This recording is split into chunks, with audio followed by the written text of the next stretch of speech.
ทานกฐินทานคือสังฆทานบุญทานยิ่งใหญ่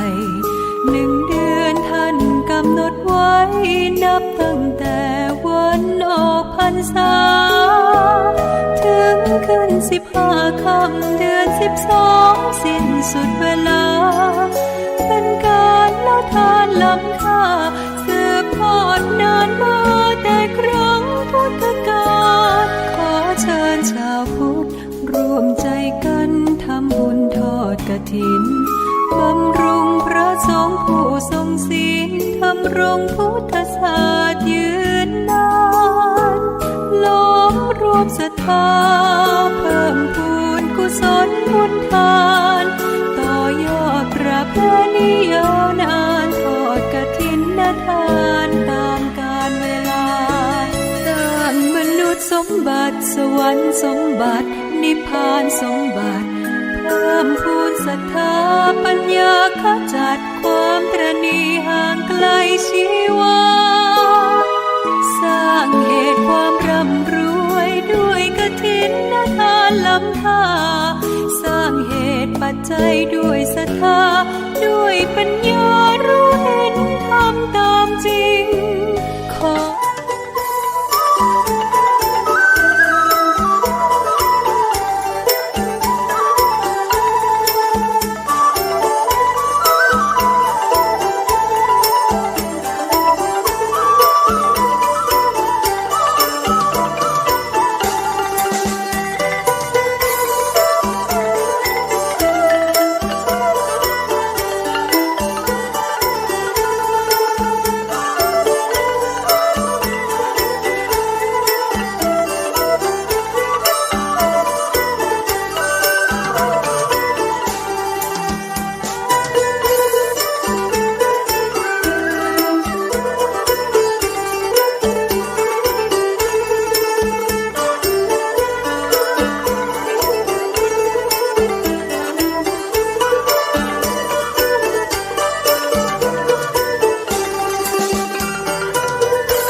ตายแล้วคิดใจคิดเห็นทั้งหมดนะ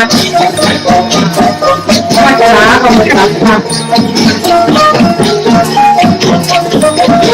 สองสัตว์เล็กแต่ตาเล็กแต่ตาดีเป็นพระที่คิดจะทำมันไม่เอาแต่ดีไม่ถวายขอไหว้เอาแต่ดีไปจะได้ดีพระที่ของที่อยู่ไหนเว้นตั้งรักษาก่อนจะเอาประจำแล้วเพราะว่าของคนที่ผ่านมาเอาวัดมาเอาแย่มากับวัดของกันลูกชายลูกสาวไม่ได้กล่าวว่าวัดของดาวร้านแต่งงานก็จะคิดใจแต่ทำอะไรไม่ดอกนั้นจะได้โชว์ร้านก็ไม่ได้รับฝากต้องทำแต่ว่าที่เอาเราถึงทำให้เราจะดูเป็นเรื่องงานที่เป็นพระที่รับแต่รู้สุขภาพเป็นแล้วก็จะได้ไว้ขอหลังการรับแต่ว่าไม่ไว้จะได้ไม่รับสุขภาพความที่รับอะไรของผู้มีความสุขความเจริญเอาเรื่องใดเรื่องสนใจที่เขาถึงมาปรารถนาขอผู้มีส่วนของโดยพวกมันให้สาธารณะและครอบครัวได้อยู่เย็นเป็นสุขที่พัฒนาหาใจไปใช้ใจไปใกล้ปลอดภัยจากยังอันตรายต่างๆทุกท่านด้วยป่าละมีด้วยทั้งกุศลของกันร่วมเป็นเจ้าภาพกฐินข้าเอกขอมากขอน้อยได้ผลเป็นฐานนะครับคือเป็นการคิดอันไหนดูนั่นใจเป็นกุศลนะครับเขาทำไปแล้วแบบเดี๋ยวได้น้ำเจ้าหูเนี่ยเสือต้องฝึกป่าทักษะก็ต้องฝึกผู้เจ้าแต่ด้วยกันด้วยการเป็นองค์กฐินองค์ใหญ่นะครับมาวันนี้อย่างแต่ปีเขามันไม่ทำทั้งปีนะตอนนี้มาทักมาหลายถึงไปนักประกอบเป็นเรื่องของความเจริญตอนใดผู้สนใจที่เราเป็นว่าปรารถนาโอ้โหแล้ววันนี้หนึ่งนะมาจังก็เลยเขาเป็นสาวเลยขอคุณผู้ชมได้ช่วยนะครับต้องคิดอันใสนั่นใจเป็นผู้ฟังได้อยู่เย็นเป็นสุขไก่บ้านไก่บ้านใต้บ้านเหนือมาหาเรากันได้เกิดกันได้เกิดกันใช้ใกล้ปลอดภัยจากภาวะอย่างนี้ไม่ตรายต่างๆด้วยป่าเรามีไปเลยนักกุศลของการร่วมเป็นเจ้าภาพกฐินข้างนี้พร้อมนักพร้อมน้อยได้บุญเหมือนกันนะครับอยู่ในการคิดอันใสอยู่ที่ตั้งใจเป็นกุศลเราทำคนเดียวแบบจะได้น้ำต้องผึ่งเนี่ยเสือต้องผึ่งป่าสักช้าก็ต้องผึ่งผู้เจ้าช่วยกันเลยการเป็นองค์กฐินองค์ใหญ่นะครับมาวันนี้อย่างแต่ตีเขามันเคยทำทั้งเกี่ยนะตอนนี้มาทำมาหลายเย็นๆจะทำได้มายังไงไม่ใช่น้ำเย็นเย็นด้วยเพราะว่าที่รับครับที่เราล้างไปรวมเขาไว้ให้น้ำให้เลยเขาใจแห้งน้ำแดงตาทอดก็ได้ทั้งเท้าเลยน้ำเย็นๆต่อด้วยน้ำเย็นอยู่ไหนแหละครับน้ำเย็นอันใสน้ำแดงเป็นดูอะไรทั้งนั้นเราไปวันแดงเขาแดงวันเหนือโอ้กระถิ่นมาเกิดกันทุกหนุ่มไปกันที่ไทยรัฐพัฒนาแต่ว่านี่ถือว่าชาวบ้านเมื่อเขาปลอดภัยไม่หน่อยเป็นไปได้เลยนะแต่ว่าเขาไม่ใช้เขาเลยถ้าเจอกันเรื่องกับเลี้ยงเนาะถ้าเจอกันเรื่องกับเลี้ยงกับพ่อเนี่ยพ่อถึงหมดทั้งแต่ถึงเรื่องแบบว่าการทุกคน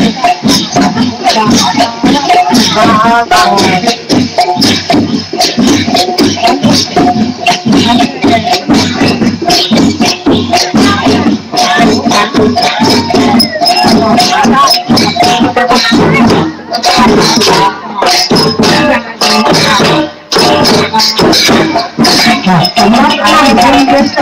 ยมไว้นะครับนั่งเย็นเตรียมไว้ต้อนรับครับพี่น้องทางเรือขบวนแห่นะต้องใจแทนการแห่ตาทอดมานะครับ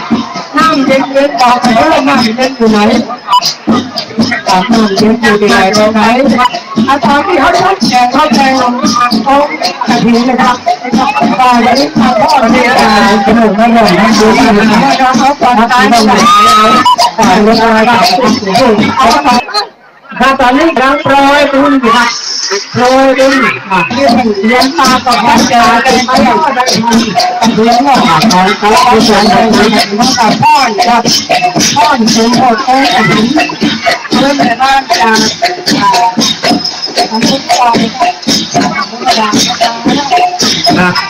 ครับของตลาดส่วนผลโปรยทานครับจากตรงนี้จากแรกเป็นกระถิ่นเข้ามาครับ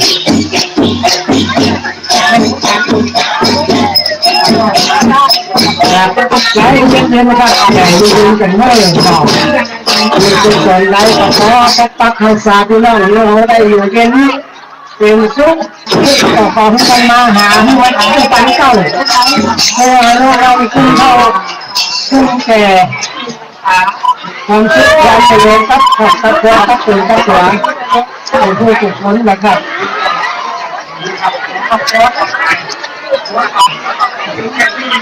พอน้ำพอน้ำมันเย็นเลยพอตื่นน้ำเย็นอยู่นี่ไปตอนนี้เป็นหนุ่มขนมทำบุญนะครับครับที่ต้องเลยต่อรถสลายสาธุหรือผู้คนครับตอนนี้ครับโปรยตุนครับโปรยตุนเลี้ยงปลาก็พอตาเป็นไปรอดได้ทันของกระลักกระสุนของคุณ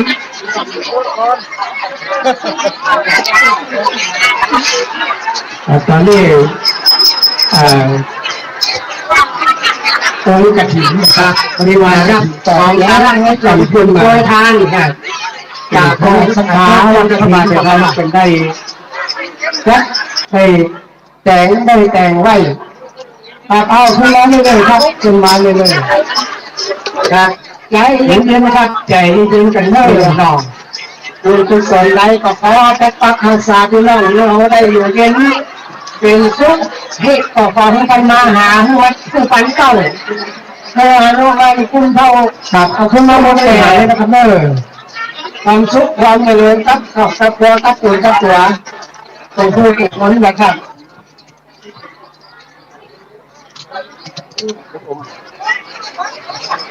ครับกรรมการนะครับผู้เฒ่าผู้แก่กรรมการว่าเป็นเราต้องเปลี่ยนแปลงที่นั่นทิ้งอยู่นี่วางโอ้แต่หินเลยครับอันนี้อาจจะปักต้อที่ปักต้อ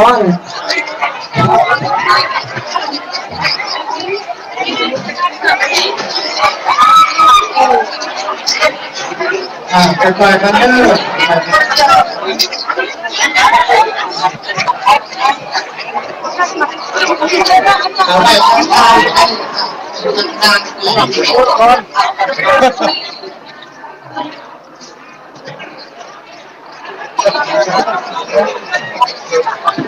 ตอนนี้องค์กระถิ่นนะครับบริวารกระถิ่นต่อทยอยกันขึ้นมาคณะสัทธาวัดพระบาทไทยเป็นได้ยัดการพาตายแสงได้แต่งไว้ตายว่าผู้ใดเลยครับขึ้นมาเลยเดี๋ยว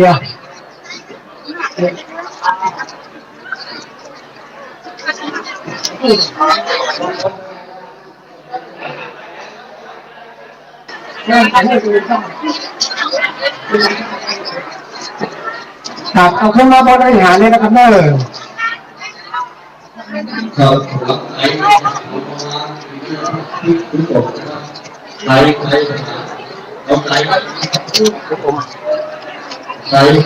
ครับกรรมการนะครับผู้เฒ่าผู้แก่กรรมการว่าเป็นเอาก่อนมาจัดแจงแจงที่วางโอ้แต่หินเลยครับตอนนี้อาจจะปักต้อที่ปักต้อ อยู่ด้านนอกนะครับเราต้อง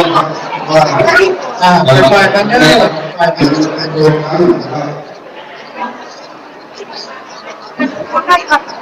เพราะว่าเอาไปทางไอ้ทางหลักซึ่งมีข่าวเลยการนั้นนะครับค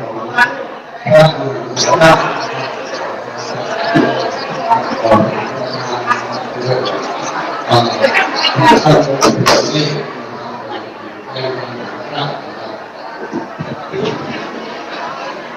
วันนั้นครับนะครับบางคนเขาว่า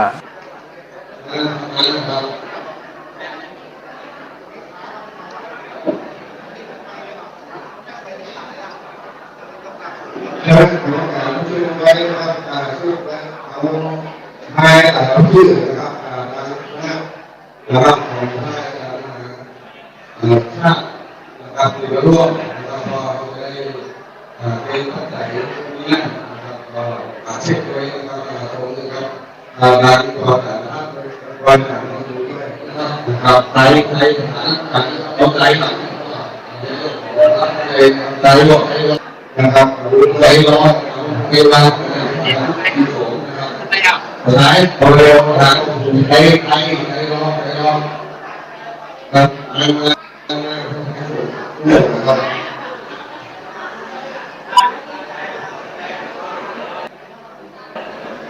เรื่องการอยู่ด้านนอกนะครับเพื่อให้เร็วนะครับเราต้องว่าในโรงงานนะครับเพราะว่าเราไม่ได้ทำด้วยนะครับตรงนี้หลักขึ้นอาจจะถึงแล้วเดียวแล้วช่วยกันก็นะครับครับตอนก่อนเดี๋ยวอันนี้พร้อมกันนะครับสุดท้าย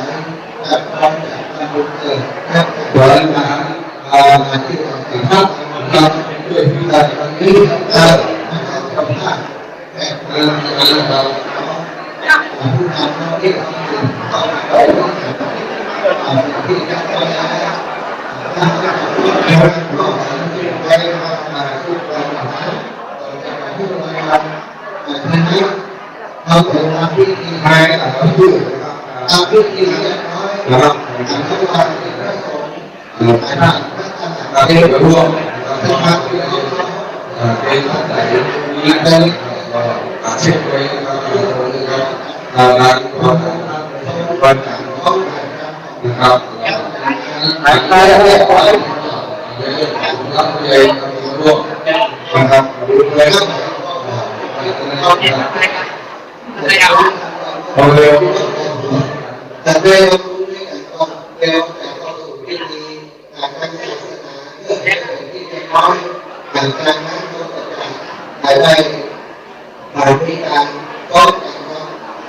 จะเพื่อการทำให้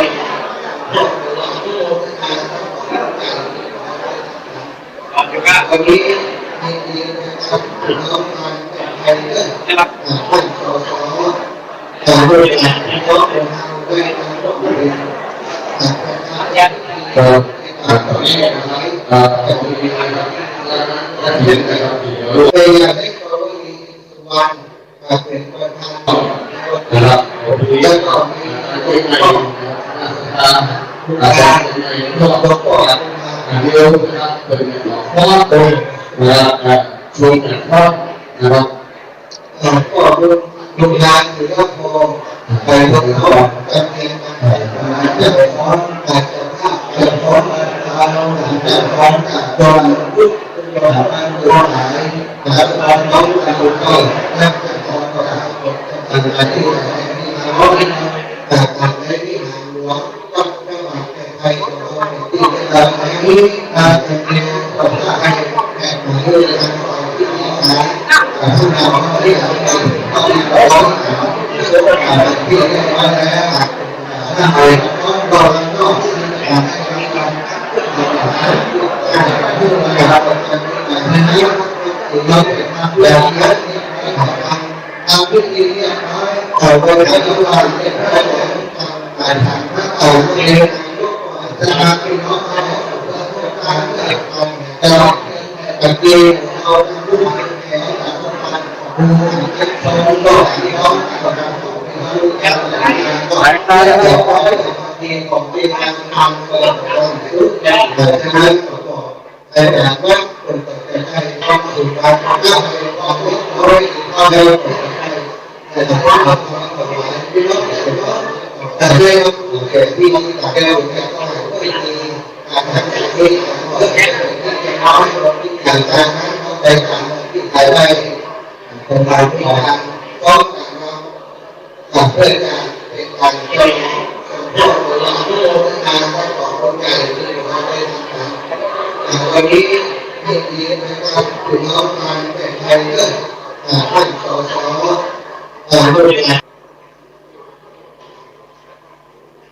ที่เขาเป็นเอาไว้มาร่วมเป็น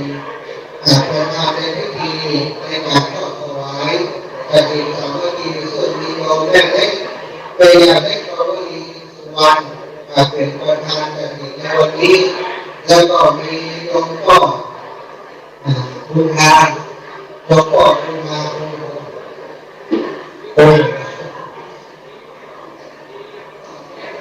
วงพ่อบุญมาหรือว่าพอแต่หลวงน้องจำเนียนการทางน้องเป็น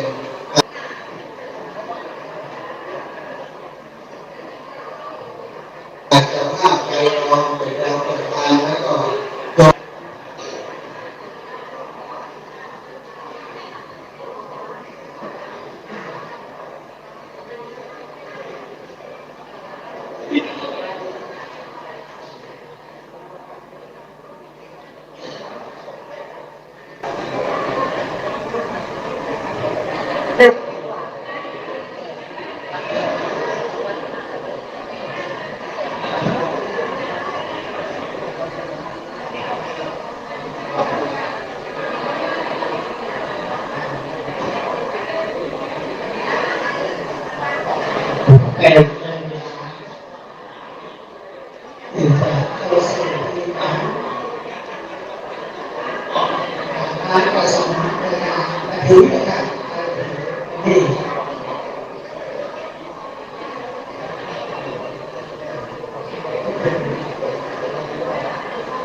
การที่เกิดเป็นยาเป็นเพราะเป็นเสียงวันแรกวันที่ได้เปลี่ยนการดูแลเรื่องคุณสวัสดิ์ที่สุวรรณทุกถูกการวิชาพระราชแต่งซึ่ง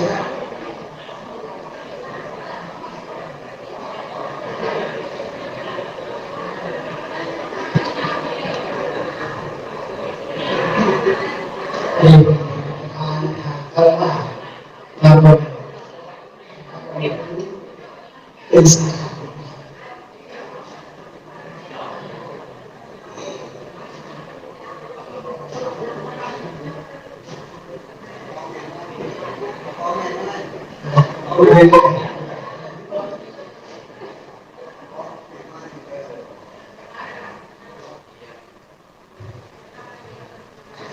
การเรียนการเรียนรู้แม่ได้ถือว่าคุณทำได้ดีส่วนก่อน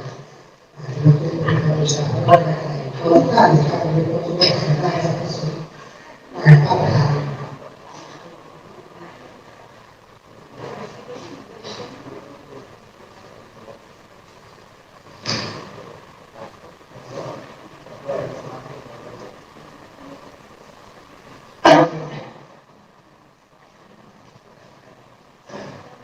เป็นก็แต่งคุณแม่น่าสนพ่อแม่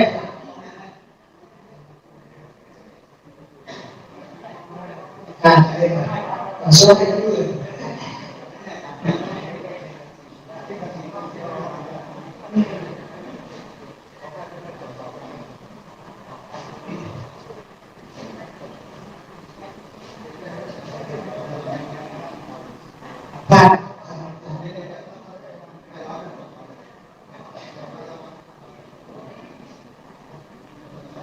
การศึกษา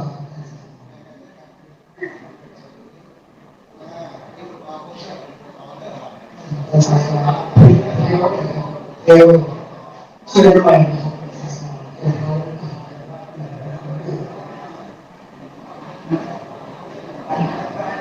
ไม่ได้การศึกษา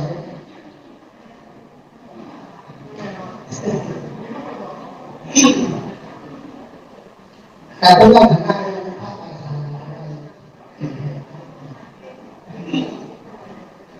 อิมินาสังกาเรนะพุทธังอภิปูชยามิอิมินาสังกาเรนะอัมมังอภิปูชยามิอิมินาสังกาเรนะสังฆังอภิปูชยามิอะระหังสัมมาสัมพุทโธพุทธังรักวันตังทิวาเทสวาคาโตภะคะวะตาธัมโมมานะโมสัมมิสุปฏิปันโนภะคะวะโตสาวกสังโฆสังฆังนะมาในการสอนเด้อหนังสือครับสาธุมานันทังเตวิสุเรสุราคันทังยาติสังฆะเนอาสังฆะปัญจสิลานิยาจามาตุเตนะเพิมันทังเตวิสุเรสุราคันทังยาไปไหนกันนะไปทำชุดเดินก็ไปนะวิจัยตลอดตั้งแต่เขาไปคือแก้วนั่นเลยนะแก้วยี่สิบ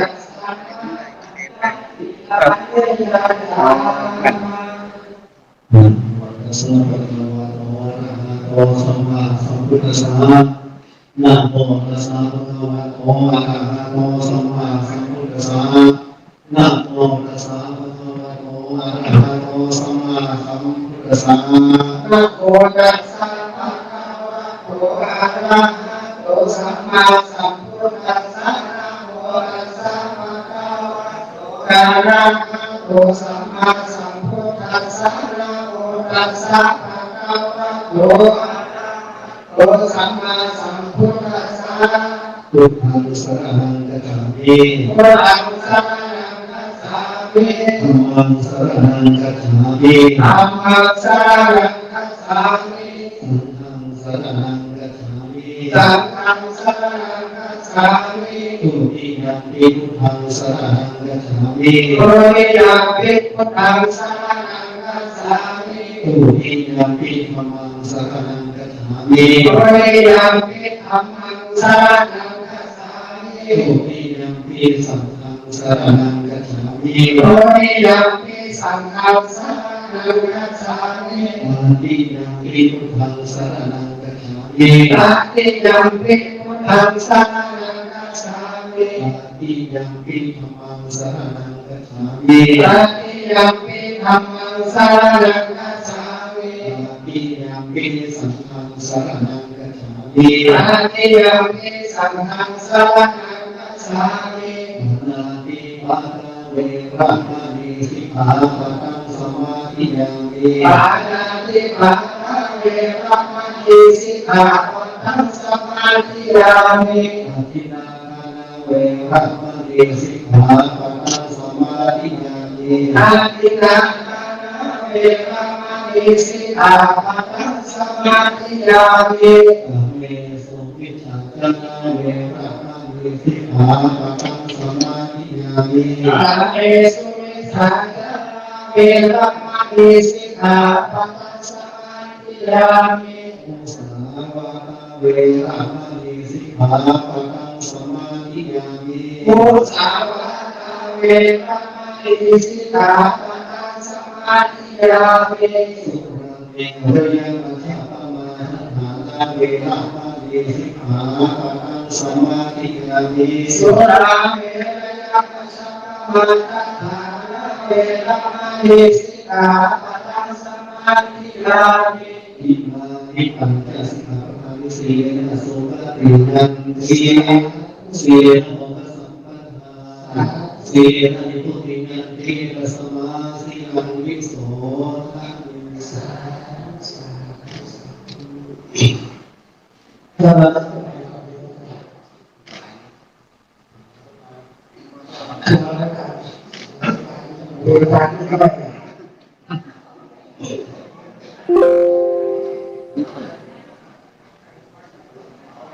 มีเลขเสริมเนาะเลขเงาเสริมเล่นยาวมามันก็ใกล้กันเลยมันเลยต้องดึงขึ้นไปวันที่ก็มากับอยู่ที่ซูมได้อ๋อแต่ข้างในวิหารนี่ใช่ไหมได้ต้องเดี๋ยวต้องซื้อเด่น28,400ใช่เที่ยวได้ยังมันทั่วโลกเลยอ๋อมันอยู่ในทั้งหมดเหรอครับรวมกัน28ก็คือมันได้กว้างแต่ห้อง14ใช่ไหมนี่คือ3-4 เมตรสบายกัน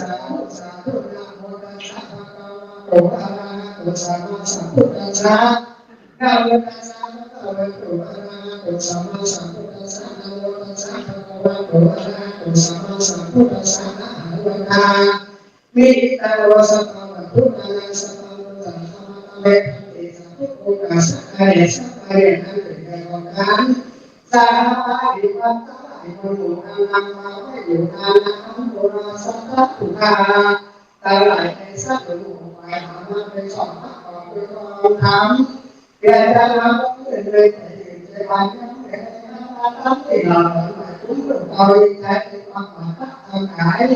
แต่ได้ว่าการในไทยผู้ดีผู้ข้าวก็ควรเป็นคำวันนี้แต่ในกาลว่าแกออกจากปากเป็นคำพิธาเราดาวดาวก็ควรเป็นคำตัวใหญ่ที่ลูกหลานใจของการในทางการพระมันของวันหรือได้ติดความตั้งรู้ว่าได้มาเป็นคนเรียกแรงได้เห็นเจ้าขายเห็นภาพของนายก็ใส่ตามใจผม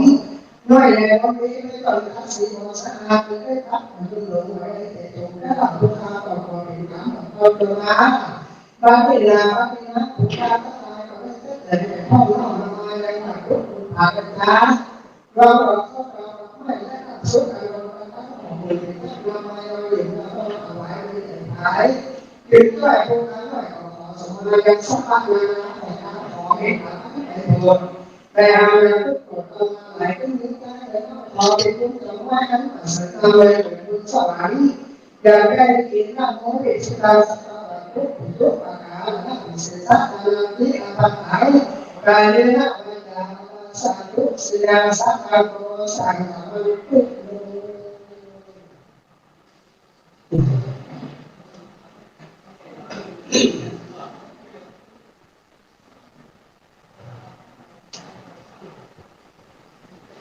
จะได้เป็นทางของให้ดีมากๆจะได้พูดสาธุสาธุสาธุสุนันตุโตพังละภาปิโนสัทธาตั้งหลายวันใจวันหมู่อันปากันเข้ามาสู่อารามเมสิงามต่อชาวไทยพระเจ้าแม่ภาษาประการเลือกได้อย่างวายนักหินตาประเสริฐของผู้เกิดกามาตาตัวหลายนี้ดามีได้ต่อเราอันเสริฐมาแต่เก้านักที่พักการวายมีได้ผู้หนึ่งที่ว่าที่นักพานักเป็นทุกการได้หลักได้ไปขออาศัยของนักเศรษฐีมีเกินว่าเศรษฐีนั่นหาผลนะว่าผู้มีนักทักขันเขาเมืองนี่หลักได้กินไปวันวันนั้นต่อรูปนามนามพันเลยลอยว่าผู้มีงานทำงานทุกเขาก็ให้หมดหาของเราปาลาว่าย่อไปย่อสายทำงานเรื่องอะไรต่างๆที่มีเป็นคนทุกขันอาชาโมเลยเจ้ามาดีใจทำให้สุขสาธุของเพื่อนยอดจากของเรื่องการงานเขาละภาษาตามมาของเรื่องหาเสียงในตาจากคนมาทุกคนผ่านอะไรก็ขาดเรื่องงานอยู่ในใจว่าของอีกไปแล้วไปลาตัวแห่งการพักการทำเรื่องเรือมันเลยสุขสาร เกิดเลยด้วยไอ้พระธรรมผู้แก่ลอยก็ยังดีใจผมมากขอขึ้นมาขอแห่งเขามากแม่พระใหญ่ที่อันไหนหน่อยมาอันเศรษฐีหาปานมาเอาขอการเรียนที่ผู้สาขาวันโมตัสขออาคารอยู่เป็นอนิจการบาอาการอาเรวาปานาเป็นนาบอกก่อนถึงหน้าตาขอภาษาเศรษฐีผู้มานาเป็นผู้ยากใจก็มีใจไปอาใครกินใครปั้นน้ำพัดแต่ที่ว่าบาเป็นนาของคุณอันเที่ยงกินนี้มากแต่ที่ใครออกปากเกิดวันนั้นเป็นผู้ทำวันไปคอยว่าใครใครตั้งออกถามมาแต่ปาทนากันว่าใจนักถาลูกเขากันเสียดีนอกปากนักทำว่ากันดินเจ้าก่อนมีใจกันที่มาโจมมาถือจ้อยเอาขึ้นหลังคอยอยู่ในใจว่าของคุณอันไหนมีหน้าก็หลังจะมาเสมอเก่าการพระป้ากันดินนาเป็นพระหาเป็นพระรักผู้สนใจการพระเสด็จอันรักเมื่อไรเกิดสุขสบายเขาทุกข์การเรียนหลายกันพยาเข้าออกงานการมองมีอะไรรักไปกันถวายทานต่อการถวายมิยาทานหลวงพ่อสงฆ์ทุกการการงานการที่มาถูกการจัดการไว้สร้างเราว่าไปรักมาถูกการใช้เมื่อเป็นสถานอยู่ว่าเป็นมาเป็นกันไปมาอย่างมีจิตอะไรขึ้นก็ให้กันก่อนพระกฐินมาเจอคุณอาการของเขาขอให้ยังมีภาพเพียงงานเพียงอะไรเขาโมกาปัญหาก็ได้รับผลวันตาสายเอาละกันให้ลอยมาว่าของเรื่องการกันใจทุกคนผ่านให้เที่ยวว่าค่ะตาบาสักการหลวงพ่อสงฆ์นั้นแยกออกไปแล้วไม่อยากมาไปแล้วไม่มาดูมาต่อสายงานเอาไปถวายของเขาหาเสื้อผืนเก่าน้ำไม่บอกอ่านตามมาสายวันนี้ได้กับตาหลายหมู่เหตุของมิเจมีนิเจตนะก็พักกันจะอาจารย์ถามชื่อว่าสนามาจากที่แรกมาว่าจากที่ไหนนะถามอะไรมามาสักพักในนาทีมาพันบอกพระเจ้าก่อนอีกก็สะพอหน้าไปสู่นั้นที่อยู่ภายสิริของอันมีใบจะถามว่าทางนั้นของเราจะว่าเราเรื่องดีมาหรือว่าอันใดสิทธิก็จะใครพบการไหนทำได้ไหนอันจะอันที่ผ่านมาไหนมีวรรณจะยกผ่านยกผ่านเอาพระสิทธิจะใครผ่านก็ให้ถึงเองเป็นอะไรถึงตาถึงตาแผ่นเป็นต่ออันนี้ว่าเนื้อเรามานี้ก็บนมาวันนี้จะเป็นตั้งแต่ไปมาระหว่างทางการไปยึดแล้วเด็กพ่อแม่หัวใจอยากตายแล้วได้ชีวิตโตคือตายแล้วก็มีใจถูกเขาเกิดในบ้านมีเอาเงินมาไปอันนี้เอาไปเสียทีได้หัวใจเสียทีสื่อพาเจนาหมายคนที่นำไปยึดมาหน่อยอย่างที่เราได้ไปเสียหน่อยอย่างไรนะครับทั้งหลายที่ทางเราตัวการทำหลวงพ่อก็ใช้ทางหลวงพ่อการยังนั่งเสร็จที่ร้านก็ไปหาพระปีพระโกนเป็นโบราณเราก็เกิดมาสมุทรอย่างที่พอคงงานกันน้องรายงานนักบาดสายผ่าในผ่าอะไรงานเสียงานอะไรเกิดเอาในตรงงานน้อยก่อนทำให้อื่นโดยร้ายเป็นมาอันเดินมาเป็นไปว่าป้าอะไรเกิดเหตุการณ์ของให้หายเนี่ยแต่ถ้าเราได้ในโมดเทวนาของมิตรอื่นโยมาเทวพุทธโตมาเกิดที่นาทีอิโมก่อนนั้นสุริโกนาเวสุตพุทธะโมนาคานตัวนาเก้าพุทธะไปสักขาของโมนาทุกเกิดในทุกเกิดเข้าว่าของสัมภทิผู้การพุทธะโมนาเจ้าปีนาคันละเป็นสิ่งที่เราเอาของอัครสูงเลยหมายเอาเจ้าก็อยู่สุขสบายแต่เจ้ามาสุขเศร้าแต่ทำงานในหัวเหมือนหัวงานไปหลายหลักจากงานไปเกิดอยู่บนสวรรค์ก็ได้พระทุกท่านหันหัวแปลว่าในเรื่องในการกับถิ่นการในสุดในการเกิดแก่ดีนะที่สการผูกาตางานหลายก็ว่ามีท่านพระมหาสมศักดิ์พระปัญโยได้ก็เป็นเรื่องเล็กอินสุวรรณไปถึงเก้าพ่อพระสถา เราก่อนเราแม่ไหนเกิดมาเนี่ยเราได้ทำให้ใจของนี้ใจทุกส่วนทั้งเสร็จใจเราเกิดสตาร์เดนมาอย่างนี้ถ้าการพอการบริหารของหมู่นั้นมาตั้งไว้อยู่ในของเจ้าการสามการเปิดนักหัวการแก่สุภาพเจ้าอันใดแต่รักษาที่เล่าต่อมาขาดทุกเวลาอะไรมากตัวของที่ถือขาวันนี้ขอพระพุทธเจ้าในที่เมตตาที่หาพระองค์ในปฏิบัติการมารับบริวารการอะไรนั้นผู้ที่เกิดเป็นประโยชน์แก่ผู้ฆ่าโดยสุขสบายที่ได้จากมาแต่แก่ดีการผู้ฆ่าอะไรมาทักภาษามาเรียบร้อยว่าสาธุอาสาโอกาสะคือมิสัพพะบริวารปฏิฆาอิวะทุกขาภิกขุสังฆสะโอเจยามะสาธุโรเอภิกขุสังโฆอิมังสัพพะริวารปฏิมาอาภิวาระทุกสาวปัญญาตุปนิกาหะอาเดยะวะนะวิมานิทุเสนะปฏิมาคันธะตาราอุอัมมาคันติตาตังหิขายะสุขายะนวะอิมานะสาวะตุโอ้โดยความเจตที่จะถวายทานจากผู้เจ้าภาพมาตามสั่งเป็นไปร้องต่อท่านการมาจะได้การถวายเจ้าภาพการจัดถิ่นเนี่ยแล้วก็โยมแม่มาโยมแม่ท่านสอนมาน้องเองมหาทุกปีเราพาไปมาไปอะไรนี่อย่างมาเรียนเนี่ย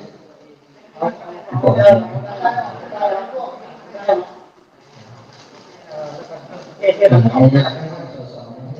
เอาเป็นสองไซส์ก็บุญญาทีละโพเอ็ดมาต่อบุญญาทีละโพ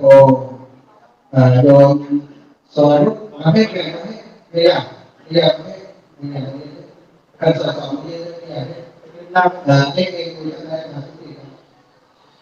ไตเราไปทั้งสองไตเนี่ยทำเองก็ไม่เดี๋ยวท่านเดี๋ยวจะทำใจลองเลยใจลองสองใจแล้วก็อีกสองใจเป็นสี่เป็นใจลองใจที่ผู้สอนที่เป็นผู้สอนแต่พ่อสอนลูกผู้สอนอันนี้ใจของผู้สอนที่สี่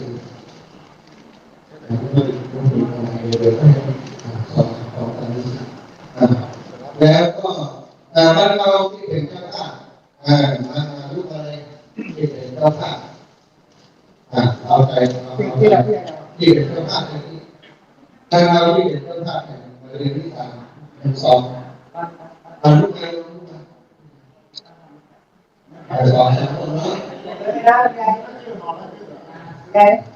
ถ้าพี่มีอะไรที่นอนพูดขึ้นมาเลยทุกคนไม่หยิบข้าวของตัวเองเดี๋ยวจะได้ถวายพระอาจารย์เลยลูกมาครับลูกมาแล้วก็ยืนต่อแถวให้เขาลูกมาเลยก่อนลูกมาเลยจะถวายที่ต้องทำให้เราคนเยอะเลยแล้วก็เองที่ยังเอาเก่าไม่ต้องเรียนบนเองหน้าเป็นทางพระเจ้าเรียบร้อยเนาะเรียนแต่ตั้งนะโมสามจบก่อนท่านประธานเราตั้งนะโมสามจบเรียบร้อยแล้วในญาติเราตั้งสอนในเรื่องนี้นะโมเราก็ต่างกว่านะเดี๋ยวท่านสอนวันนี้ตัวแม่ได้ดูความได้ดูเกียรติงานวิสีนะหลังจากดูแม่ได้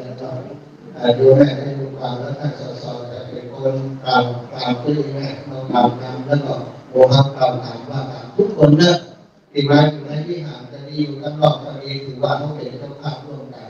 ทุกคนในงานที่มีที่เจตนาจะมาร่วมทอดกฐินครับโดยแม่เล็กโอริสุวรรณและวันนี้เป็นเกียรติครับแม่เล็กพิยาเล็กโอริและพี่น้องในไทยแต่ละสถานของเราท่านสสเอกสารของเราสสตุลาการมีชั้นน้อย ซึ่งเป็นผู้ที่ต้องการของครอบครัวทุกสิ่งเราของเขาเนี่ยการสอนจะได้กล่าวนำครับ จากนี้ไม่ต้องว่าเลย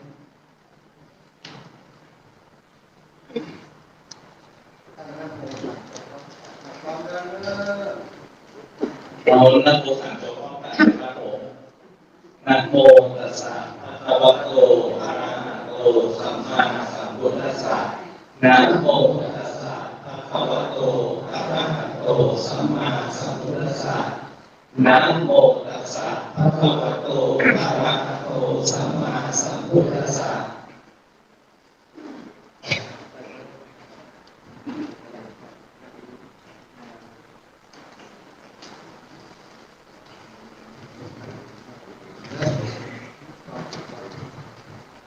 อย่าฟังการทางนะครับอิมังพันเตสัตตังวิวานังกฐินจักจีวารุสังสังฆสังโอโนชยามะสันตุโนพันเตสังโฆอิมังสัตตังวิวานังกฐินาทุสังปฏิทันหาตุปฏินาเหตวาจานิมินาทุเสนะกฐินังอัฏฐารตุอัมหากังทีฆารตังอิตายะสุขายะข้าแต่พระสงฆ์ผู้เจริญข้าพเจ้าทั้งหลายขอน้อมถวายผ้ากฐินจีวรกับพระบริวารนี้แด่พระสงฆ์ขอพระสงฆ์จงรับผ้ากฐินกับพระบริวารนี้ของข้าพเจ้าทั้งหลายรับแล้วจงการกฐินด้วยผ้านี้เพื่อประโยชน์และความสุขแก่ข้าพเจ้าทั้งหลายสิ้นกาลนานเถิด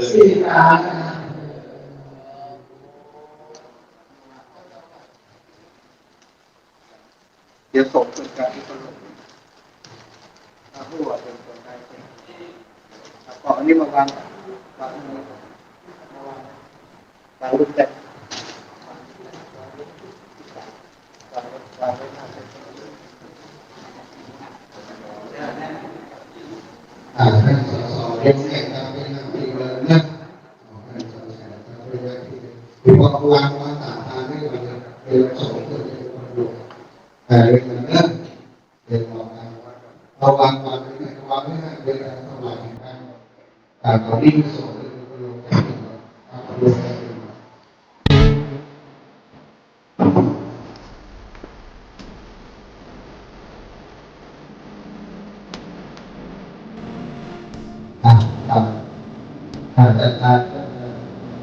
เรื่องกิจกรรมที่ต่างๆและดูมาทำยังไงต่างกันเป็นอย่างนี้เราที่ติดส่งไปมอบอย่างนี้ตามนี้ตามเอาที่ดูอะไรต่างเรื่อง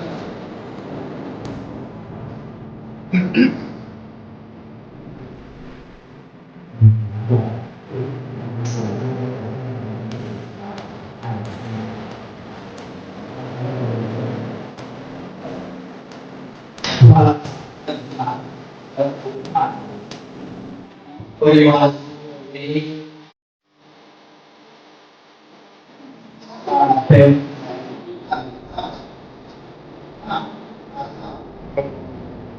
ผู้ได้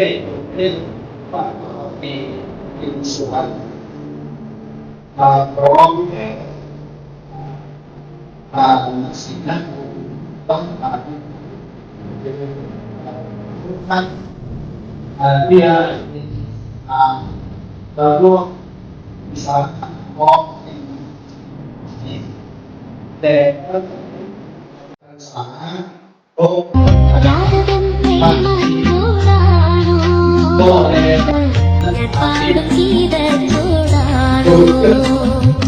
പറയൂ നിനക്ക് സംഗീതം ഭക്തിപദ പോലെ ഉത്തരം സ്പഷ്ടം രാധപ്രേമത്തോടാണോ കൃതം ഞാൻ പാടുന്നതോടാണോ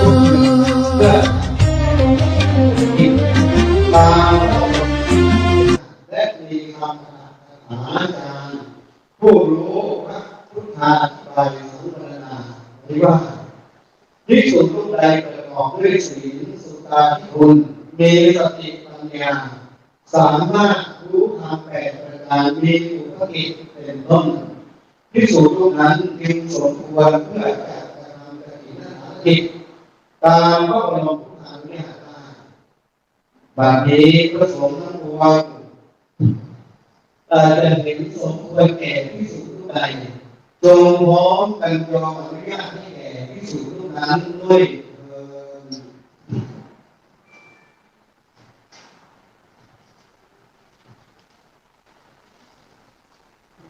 ถ้าจะถึงราคากับทำท่านที่สามสาบริวารทั้งปวงนี้ข้าพเจ้าพิจารณาในทุกวันแก่พระจำเลยที่สุดโทเจ้าอาวาสวัดพระบาทแม่ไทยเป็นผู้มีสติปัญญาสามารถเพื่อกระทำกฐินนั่นประทานและกิจให้ถูกต้องตามพระบรมพุทธานุญาตได้ ถ้าผู้ใดเห็นไม่สมควรจงทักท้วงขึ้นในท่านอันสงฆ์ถ้าเห็นสมควรในสายจงให้สัมผัสสัญญาสาธุการขึ้นให้พร้อมกันด้วยเถิด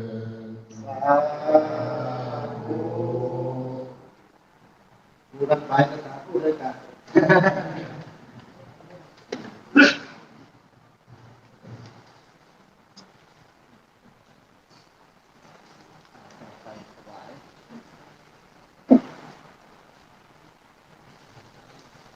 ขอเรียนเป็นพิธีกรต้นในยกจืดเป็นตัวเรื่องต่างๆวันนี้ทางสงฆ์ทางห้ารูปได้เมตตาทำบรรลุกกรรมก็คือการสมมุติมอบหมายให้ผู้ที่เหมาะสมในการรับกฐิน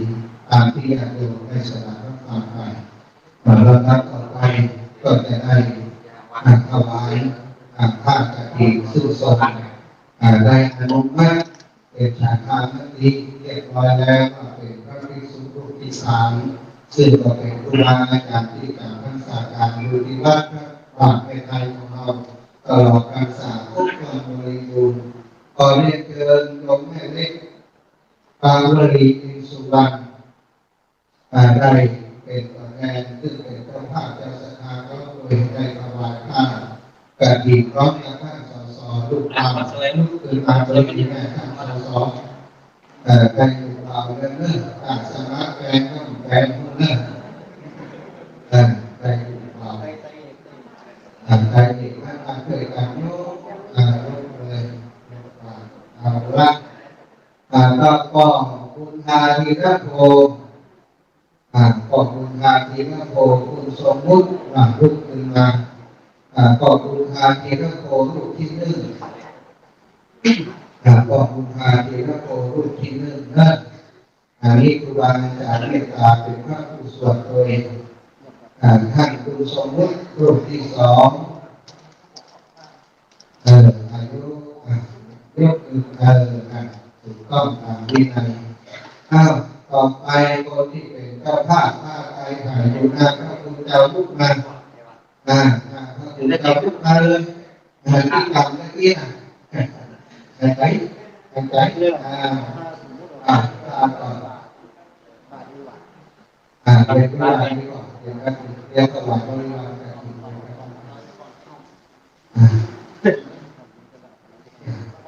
เก็บนี่ครับเก็บนี่ก่อน ขอพร้อมกันได้ไหม เห็นไหม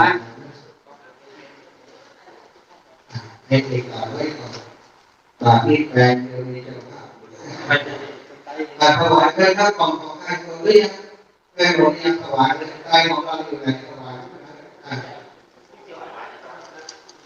ที่เป็นนะต่อไปนะเด็กกันต่อไปจะได้การถวายตอนนี้จะถวายตอนนี้ถวายบริวารกฐินได้ก็จะถวายได้ทุกอย่างเป็นลำดับไปบริวารกฐินที่สำคัญก็คือบาตรเลี้ยงเชิญคุณโยมสุภาพาทำมาแล้วไปเลี้ยงไก่กับท่าน100 โมงเรือจากบ้านโบนรถอยู่นอกเห็นกันออกลูกค้าจะได้ลดปัดกันปีหน้าจะหน้าได้อยู่ด้วยกัน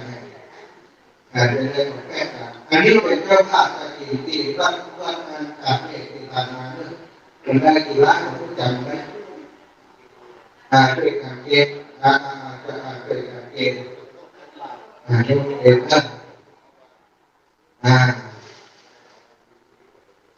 เรียบร้อยแล้วการเดียวจะได้ถวายทายาทำเป็นลำดับไปพอทายาทำไปตั้งเรียนพูดครูบาอาจารย์ตอนนั้นเรามาใช้ตั้งเรียนไว้ก่อน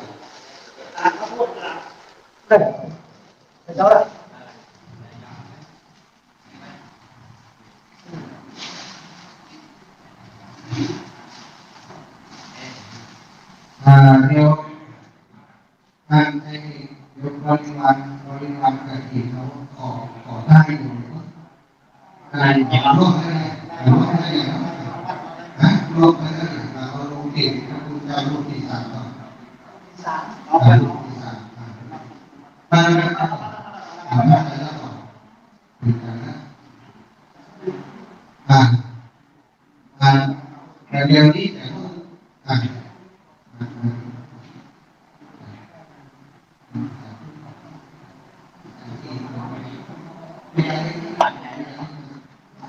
ที่เราที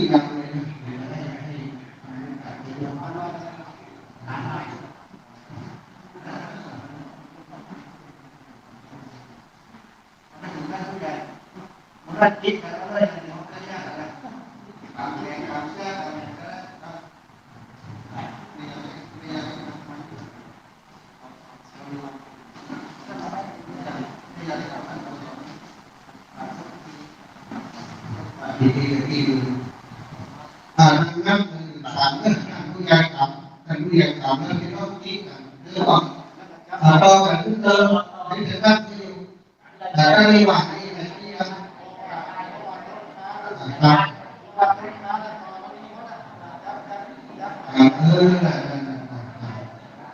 เอาละเรื่อง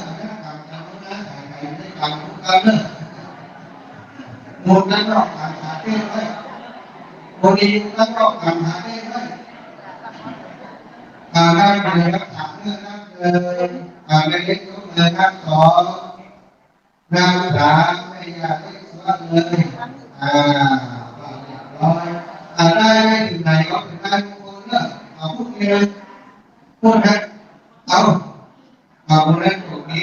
ได้เอาผ่านกันดูอันนี้มันจะไม่มีเวลาที่เอาเรื่องสมาธิโยมมาแล้วต่อไปจะได้ถวายทายาทำและต่อการถวายทายาทำเรื่องจะพูดมาใจเรื่องการพูดมาใจการที่ได้ถวายพระพุทธในรายวินัยสัญญาและเกียรติภัยทุกท่านขอได้รับเกียรติจากท่านสสเด็กเป็นแก่จังครับ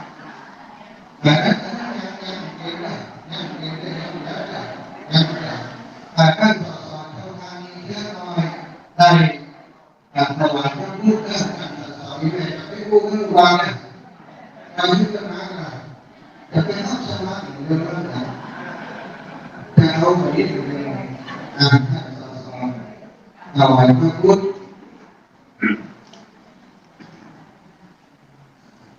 ในอย่างให้กรณีสุวรรณถวายพระคุณเจ้าครูบาอาจารย์ผู้ที่เรื่อง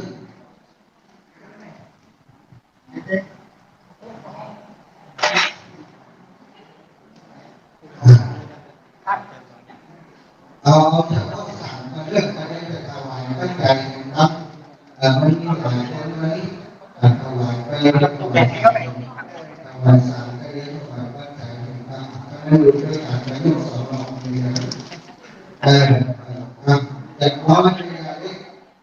ต่อไปก็คุณทาทีรักโมในความนาเป็นเจ้าข้าน้องปีหน้าจะเป็นเจ้าข้าเขามีหมดเข้าปีหน้าแสนนะอย่างไว้ขอบคุณทาทีรักโมลูกที่สองแล้วจะเจอคุณสมบุตรคุณรักสุวรรณอยู่นี่หรออยู่ผู้นั้นเขาพระเอกมาพระเอกมาลูกที่สาม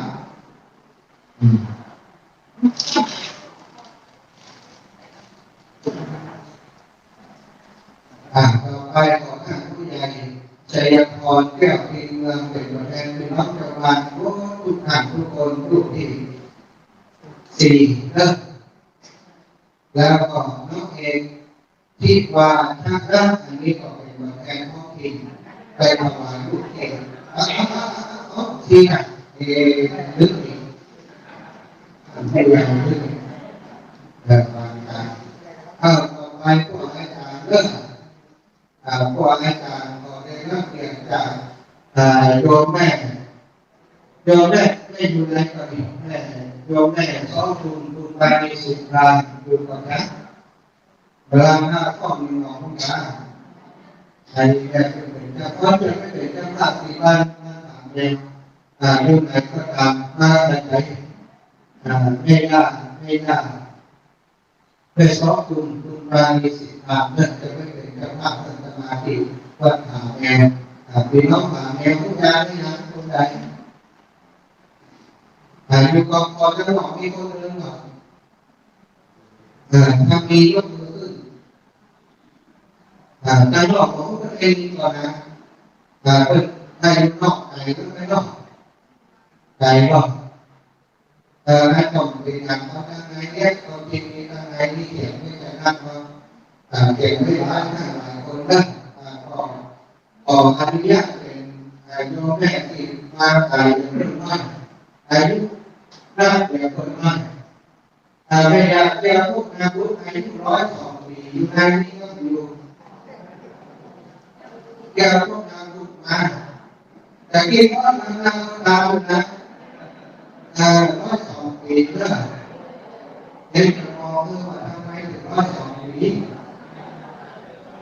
เราเปลี่ยน102 ปีตั้งนะหลายปีแล้วให้รวมกันเราเปลี่ยน102 ปีการพูดต่อก็สิ้นแล้ว102 ปีบอกว่าอาจารย์ไม่พูดนี้ไม่ยากนะสถานพี่น้องแม่แต่ทุกทีแต่ทุกท่านทุกคนจะเรียนข้ามวันต่อวันเนาะแต่ด้านในการฟ้องแต่ฟ้องอยู่จากนั้นก็ออกประมาณนี้ก็พอต่อไปการไปโอ้ยเป็นยังไงอีกเป็นยังไงโอ้ก็คนงานแล้วไปเกิดมาที่ไหนดีต้องดีนะดีเป็นแผนนะจะได้บอกอย่างเด็กนะ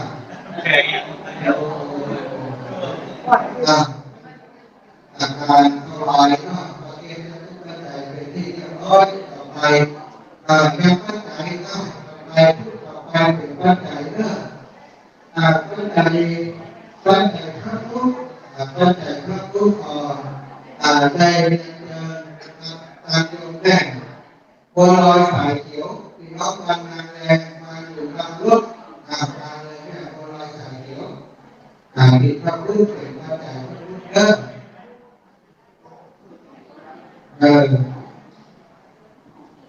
พุทธไปต่างกันหลังต่างกันหน้าอันนี้บนผู้นะอายุกลางนะครับต่อไปก็จะมาจากทุกที่นึกจากการญาติโยมขอได้รับเกียรติจากโยมแม่สาลีทองสอนในญาติอยู่ในที่ต่อมีสาลีทองสอนเจ้าหน้าที่มาก่อนมามีสาลีมาทุกที่อยู่นะลูกที่สองแม่จะสุขทำมาแล้วแม่สุขทำมาแล้วลูกที่สามคุณโยมสุภาพการ แล้ว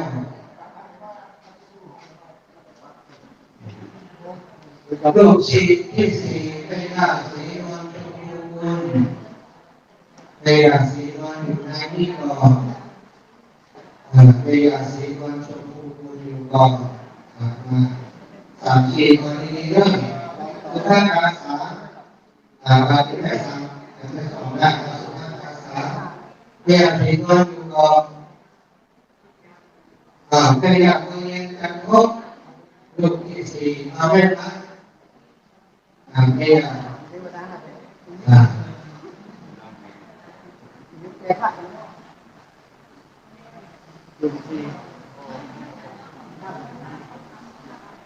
เราเสียบเลยลูกที่5เรื่องก่อนเรียนเชิญก่อนเรียนเรียนคุณปีนี้ทองคำผู้ช่วยนักสสห่างไกลคนนี้นะครับตะกี้มีก็ไม่บนเตยท่านนั้นคนวานเตยท่านนั้นลูกได้แล้วน้องสมจิตมาแล้วอันนี้มาจากก็เป็นความรุ่นเอาลงทางเรื่องน้องสมจิตไปมองที่ว่าไม่ได้มองที่ว่าไม่ได้เรียนร้อยเรื่องกินก็คือให้เอามีตัวแทนมาด้วยมาแล้วก็กราบที่บนครูบาอาจารย์เพื่อจะได้สำนวนให้ดีนักปัญหาเนาะเพื่อจะได้มีสิ่งมีความเรื่อง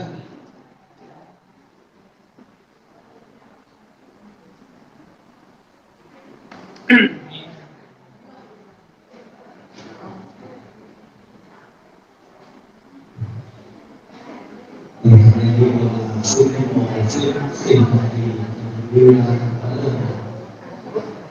ทำให้ดีในโลกในบุญกุศลประทานกุศลในวันนี้ตัวแถวอนุโมทนากับท่านพระมหาสมชาติธรรมปัญโยจุโยแห่งนี้ประมาณีวินสุวรรณสสมีได้รอทางมีเจริญน้อยตลอดถึงนักศิลป์นักบุญทุกท่านตลอดถึงนักสถานะวัดป่าในไทยของทุกคนท่านผู้นำผู้พิมพ์วางนักศิลป์นักบุญทั้งหลายในวันนี้เป็นวันมหากุศลยิ่งใหญ่ที่พอได้ทั้งหลายได้ร่วมการกฐินของวัดป่าในไทยซึ่งเราได้กฐินการแบ่งการทรัพย์ได้กฐินก็คือเกี่ยวกับเรื่องผ้าจีวรกฐินคือให้สะดึงให้ปลอกให้แบ่งมีนักเก็บจีวรเพื่อมาทำเป็นจีวรใส่มีเรื่องว่ามีพระภิกษุ30 รูปเป็นชาวปางไหนนะครับเดินทางเพื่อจะไปเข้าพระพุทธเจ้าที่เมืองสาวัตถีแต่ระหว่างทางนั้นเกิดเป็นช่วงที่เข้าพรรษาพอดีเลยต้องจำพรรษาอยู่ในระหว่างทางก็คือเรื่องสามปีเมื่อครบจำนวนการพรรษา3 เดือนแล้วภิกษุนั้นเดินทางต่อไปในเมืองสาวัตถีในพระวิหารเทวาพระมหาวิหารที่พระพุทธเจ้าประทับอยู่ก็ไปเข้าพระพุทธองค์ในช่วงรอพรรษาฟ้าฝนยังมีอยู่สักเดียวทำพื้นที่วางเกลือฝนเป็นเบิกเป็นคลองพระพุทธเจ้ารักษาภิกษุ30 รูปนั่นเป็นความลำบากทางที่วรเศร้าหมองเลยอนุญาตเพื่อพระภิกษุที่จำพรรษาพวกไปมาก3 เดือนนี้สามารถไปรับกฐินได้ในวันออกพรรษาเริ่มตั้งแต่พอออกพรรษาเดือน1 ค่ำจนถึงเดือนนี้เป็นเวลา1 เดือนแล้วนั่นบุญกฐินที่เป็นบุญที่หาได้ดีที่ทำได้ก็ในครั้งเดียวดีก็ทำสถานในเมืองได้ว่าบางในที่แต่การทำในครั้งเดียวถึงในการทำในปีละครั้งแต่ว่าทำสถานเดียวแต่นั่นเป็นบุญ การยิ่งใหญ่ในเราทั้งหลายได้มาร่วมกันในวันนี้การหาว่าการมีเรื่องของท่าและปัจจัยสำคัญต่อปัจจัยสำคัญในโลกปัจจัยในส่วนนี้ถือว่าจะได้อะไรบางทีทุกท่านทุกบ้านทุกทางหรือว่าเป็นเงินนักมากเป็นน้ำใจเงินส่วนที่เราจะเอาได้หวานท่านที่รู้สูงแล้วหวานท่านอีกแล้วปัจจัยส่วนที่คณะกรรมการท่านผู้ใหญ่จากเส้นงานได้ก็จะเป็นเรื่องบูรณะวัดพระบาทในไทยของเราเช่นหน้าตาในตอนนี้หน้าตามันก็รู้มันก็ทางไปเป็นทางไหนแสดงตัวเป็นทุกบาททุกสตางค์ก็จะเป็นเรื่องที่มันบูรณะวัดเพื่อการเสริมสร้างศาสนาพระพุทธศาสนาคือการดูเรื่องเหมือนกับพระพุทธเจ้าของท่านห้ามันก็ภาษาดังนั้นก็ขออ่านให้สุดในวันนี้ขออ่านสิ่งศักดิ์สิทธิ์อันมีรอยพระบาทพระบาทในไทยพระประธานที่สถิตสถานอยู่ในวิหารที่นี้เป็นพุทธธรรมอันสถิตอยู่ในวัดบาทในไทยดูทรงผู้เรียนหาดูผู้สนที่ใหญ่กว่านี้ท่านลงมาเข้าและกำลังที่ได้สมทบกันทุกบาททุกสตางค์ในวันนี้ตั้งแต่วันนี้เป็นต้นไปขอทุกสตางค์ในโลกมีความเจริญรุ่งเรืองในชีวิตในการงานไม่ว่าทุกสิ่งอย่างบางอย่างคงข้างอยู่ก็ขอพระคุณสำเร็จโดยการเดียวกันเจริญต่อประสบการณ์ที่การงานทุกสิ่งอย่างโดยอายุวันนักสุขภาพมีการรักษาสมบัติตรงทุกประการด้วยเถิดทุกตั้งใจก่อนไปเมื่อ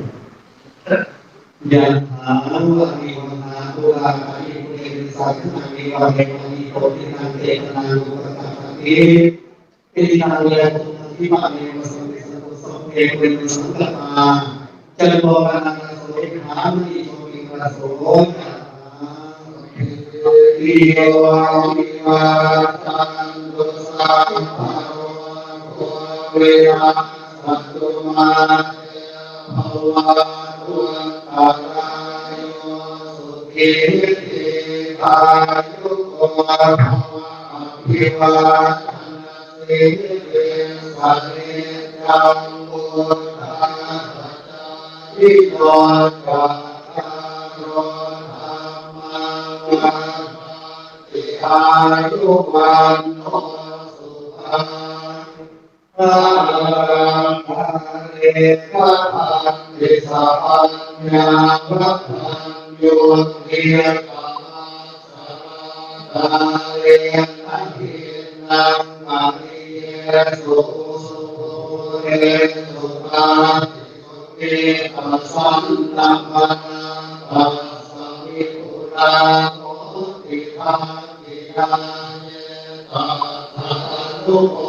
ทันติวายวัจจังกโรติวันเทนะภาคินาโอนาเทติปุญญาสัพพะทิโนสัพพะเทภาวิวันติโอยังอาทินังมหาพลังปุญญาณิปันโนปฏิทาโหติปานิทังติยันตุสัพพะขันตุสัพพะเทวตาสัพพะพุทธาภาเวนัสสะโสเทภวันตุเตภวันตุสัพพะลังขันตุสัพพะเทวตาสัพพะธรรมาเวนัสสะโสเทภวันตุเตภวันตุสัพพะลังขันตุสัพพะเทวตาสัพพะสังฆาโนภาเวนัสสะโสเท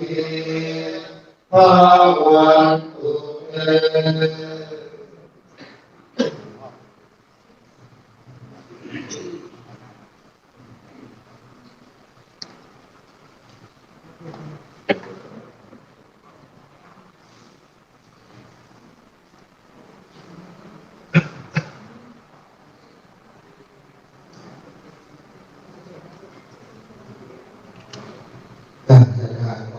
จะกวดน้ำเป็นภาษาพื้นเมืองแผ่เมตตาและ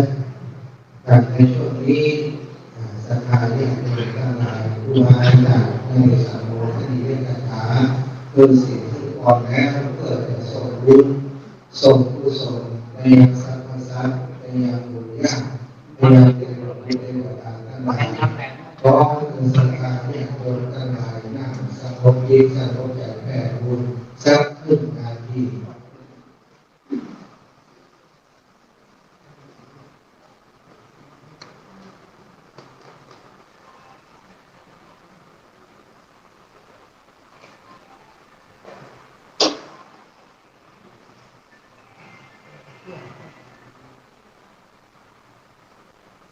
สา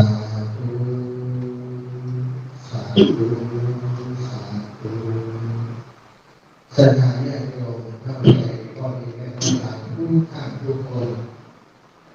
ถวายความเคารพต่อครูบาอาจารย์ท่านประธานสงฆ์ครูบาอาจารย์ทุกคนที่เมตตามาสังฆกรรมกฐินในวันนี้5 รูปรวมทั้งท่านสมภารเจ้าของว่าที่เคารพท่านสส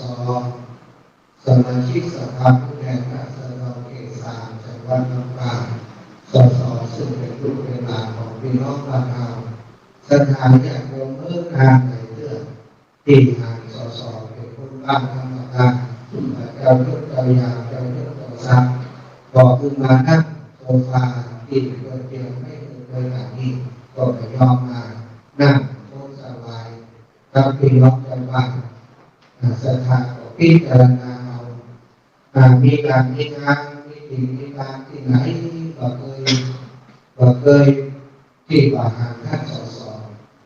แล้วก็สสท่านนี้ผู้จัดการท่านแต่ได้เป็นสสมาลักเป็นผู้ช่วยเป็นผู้สมัครได้ก็ได้ก็นี้ได้มาเป็นสสเป็นตัวแทนที่น้องเขต 3เป็นลูกศิษย์ของผู้นี้ของท่านอาจารย์ท่านอาจารย์สาธิตธีรปัญโยท่านอาจารย์ได้สั่งสอนท่านได้เป็นพระมรนะเข้าวัดอยู่เป็นประจำแล้วก็เป็นคนที่มีอุดมการณ์ในเรื่องของการอยากจะหาพี่น้องมีความสุขอยากจะหาพี่น้องในบ้านเกิดในจังหวัดลำปางของเรามีความเท่าเทียมครับนานาอะไรเนี่ยตอนนี้แต่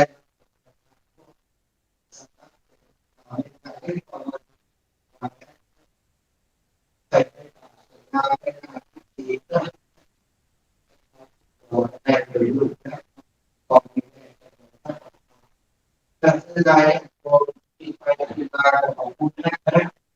เอาจากตรงแม่ถุยมาแม่ถุยที่เป็นการมีการงานการสบายประเทศไทยของเราพอเราทำให้มีการมาได้มาจากเรื่องแต่ทีนี้คือข้อสำคัญมีความคิดเพื่อที่จะพัฒนาไปได้ที่ต้องมีการที่แม่พบใครอะไรได้แต่เราเป็นคนที่ทำอะไรได้เป็นการที่เมื่อทางสมาชิกจะมีใครฟังแต่คนแต่บอกว่าแต่ฟังแต่คนโตไปเนี่ยในโตไปก่อนเขาเป็นคนแต่ก็ต้องโตเนี่ยเป็นการทำได้ขอให้ปล่อยทักของคนทักนะขอปล่อยตั้งใจไปถึงชีวิตจะคนลึกวันนั้นไปที่ร้านก็ได้มีแก่เราไม่ได้เลยหรอกเป็นท่านการทุกคนมีเจ้าภาพเป็น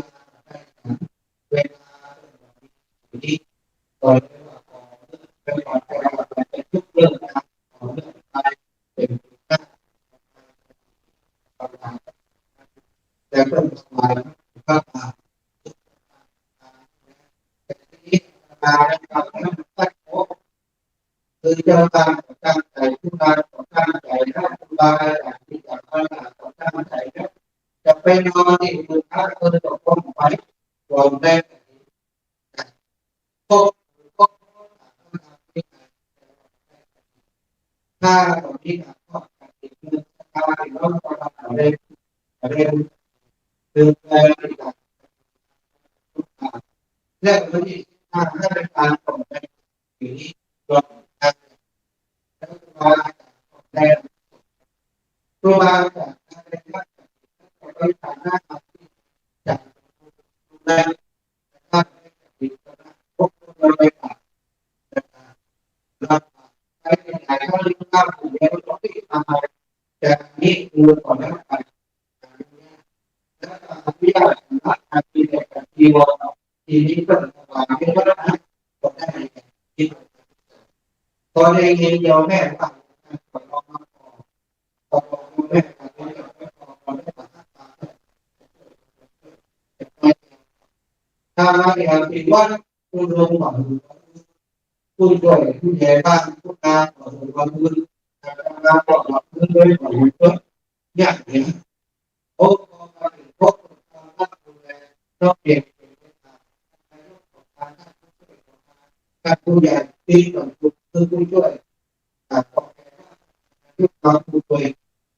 ต่อมาถึงว่าการของว่าที่การทำงานทำโมนี่เป็นการแต่งตัวต่างๆโดยที่เราดูชอบต้องการชอบที่ที่แต่เป็นการการเราเจ้าหน้าที่มาจากในของท่านที่ว่าโกดังโกดังนะมีแล้วก็ไปทำดูก็ที่ว่าที่ที่ที่ตรงนั้นเนี่ยทุกที่เป็นเวลาได้ทำงานของเขาเจ้าหน้าที่ไปกันโอ้ไม่ไม่ได้ไม่ได้ก็เลยความพยายามทำให้ดูได้การมีทุกการเป็นความรู้จักพยายามเป็นอย่างมีการทำมีการแต่อย่างเป็นอย่างที่เราจะทำถ้ามีได้จากทุกเจ้าที่มูลของนี้นะทุกเจ้าเป็นทุก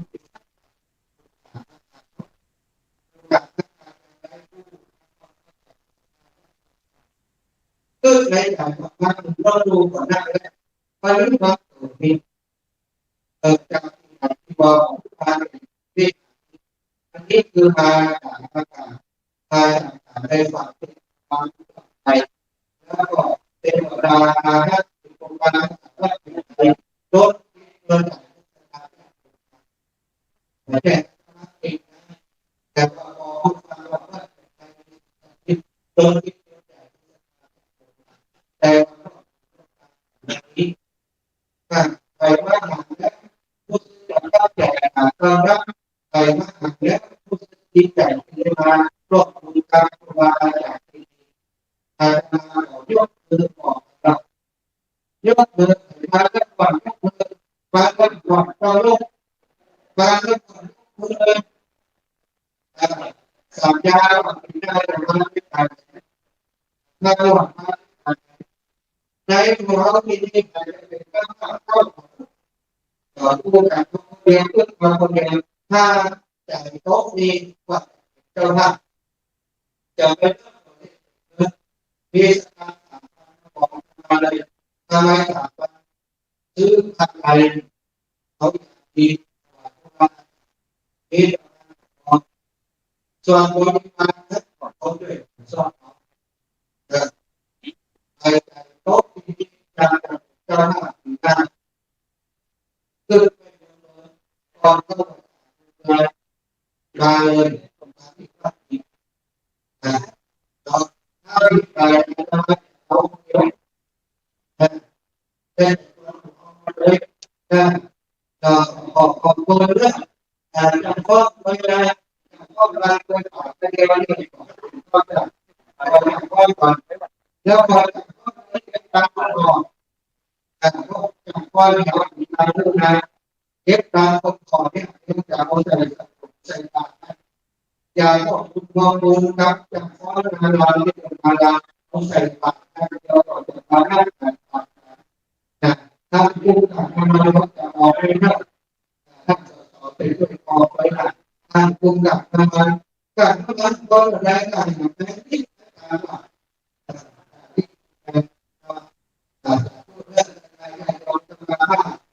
จริงๆแล้วตอนนี้นะการทำงานที่มาเป็นตัวแทนเพื่อได้ความต่างกับเป็นกับทำได้จะยินว่าเป็นการเป็นแรงการเป็นภาษาเพื่อทำลายโดยผ่านการของคุณด้วยกับ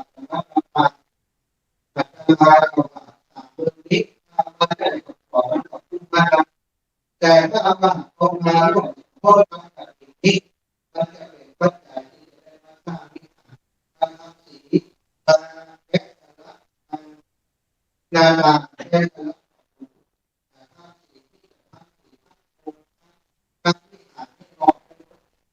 ก่อนทำสีในแต่ละคนก็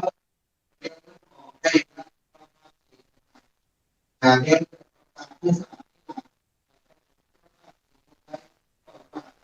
ที่เป็นการเพื่อสิ่งโดยเฉพาะของคุณมาเรียนนี้มาปาแต่ว่าได้มากในของในราคาก็ดีเรื่องสารนะครับแล้วก็การ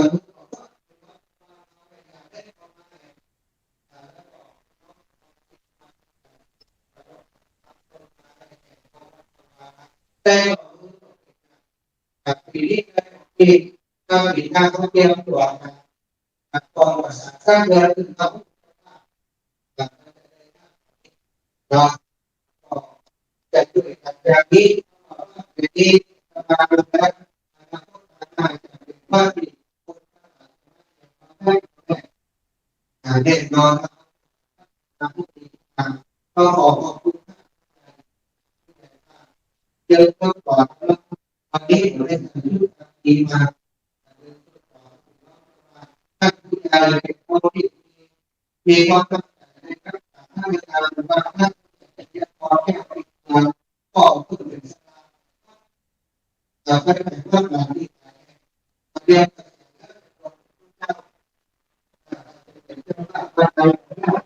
แล้วก็โยมน้องที่มาท่านร่างใหญ่ในนายก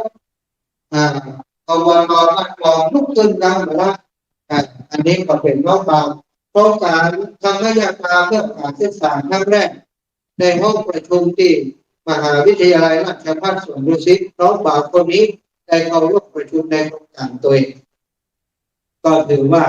เป็นน้องลูกสุขซองที่ดูแลกันมาตั้งแต่อาตมาเริ่มบวชในครั้งนี้เนาะอันนี้ก็ฝากทุกอย่างไว้กับท่านผู้ใหญ่ผู้นำหมู่บ้านท่านผู้ช่วยที่ปิดทองหลังพระคอยดูแลอยู่ทางนอกผู้ช่วยผู้ใหญ่บ้านคณะกรรมการหมู่บ้านแล้วก็เลขาท่านนายก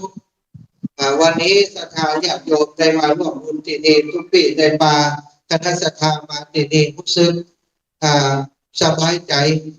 อิ่มบุญนะแขนก็ไม่ค่อยดีแต่ว่าก็พยายามจะ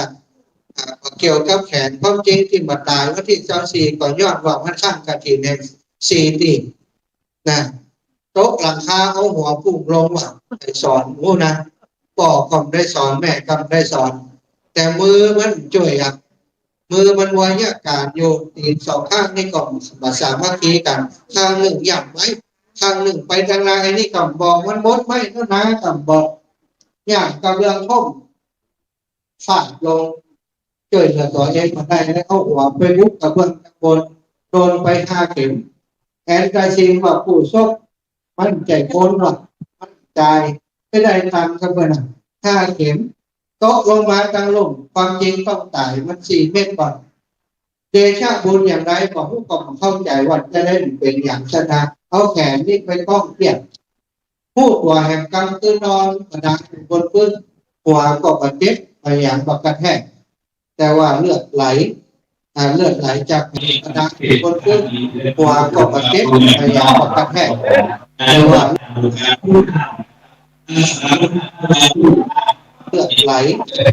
เลือดไหลจากกระดังบนพื้นหัวก็กระเจ็บไปอย่างบักกระแทกแต่ว่า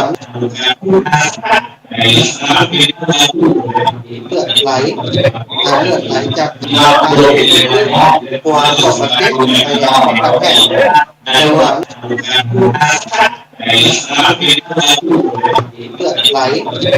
เลือดไหลจากกระดังบนพื้น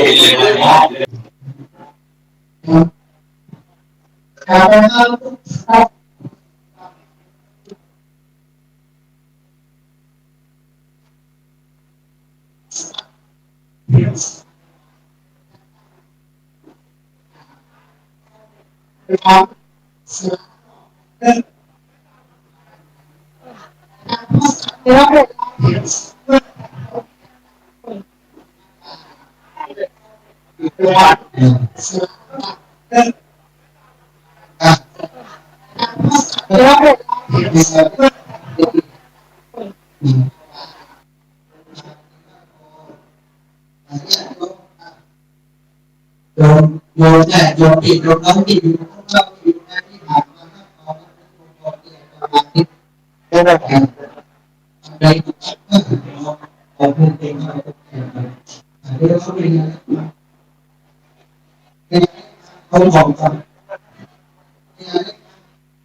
เรื่องการ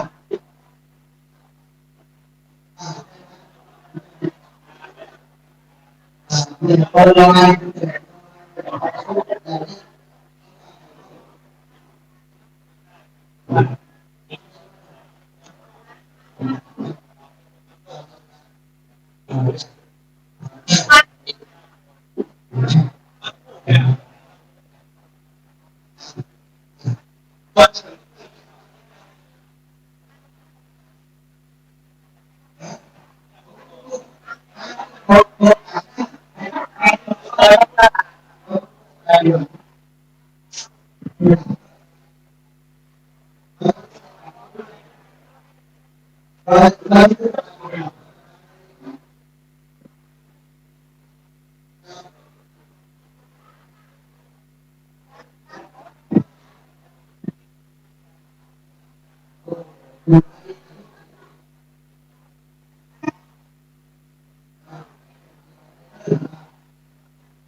ด้วย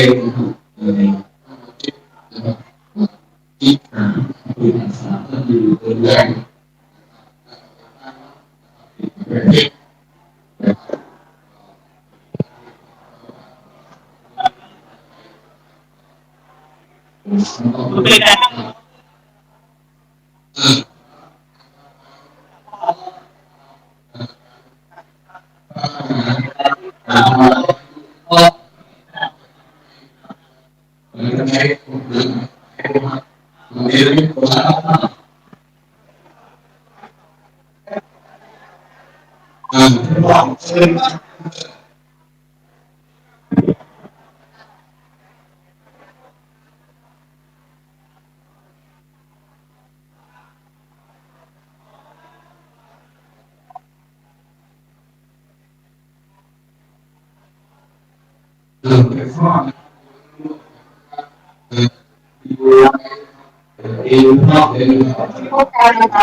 ห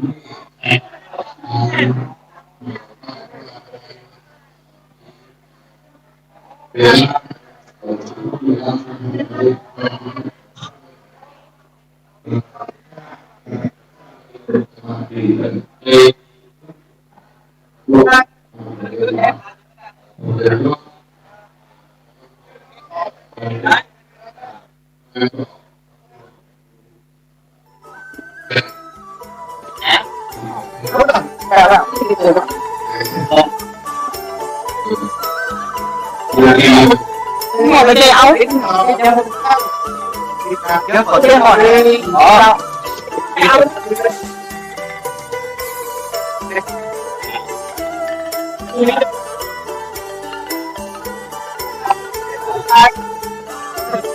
ไปท่านเลขา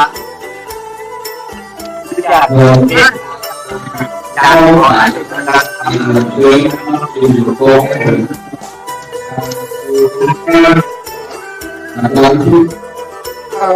ไปนะครับ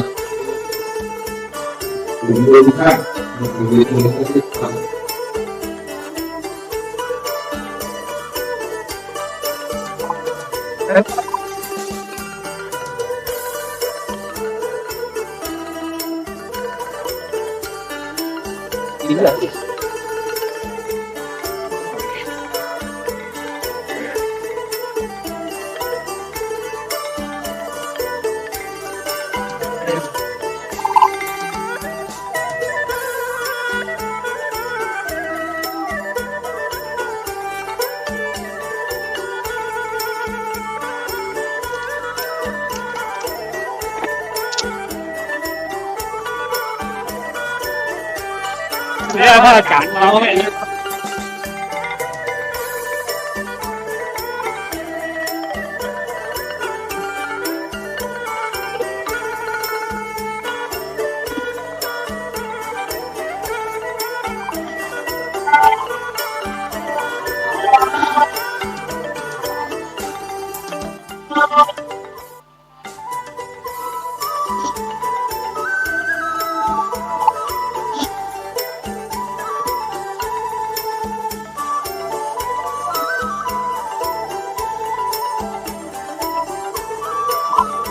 คณะกรรมการนะครับเรียนเชิญที่ใน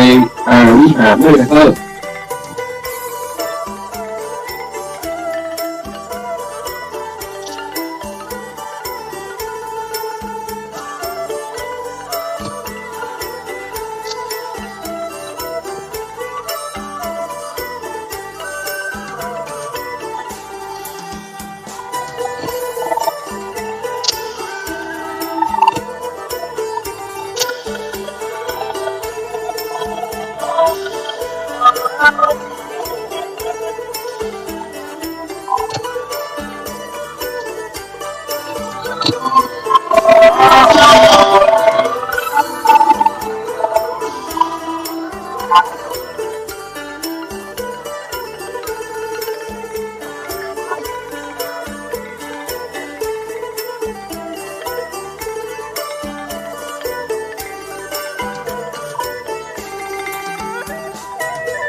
เช็คโทรศัพท์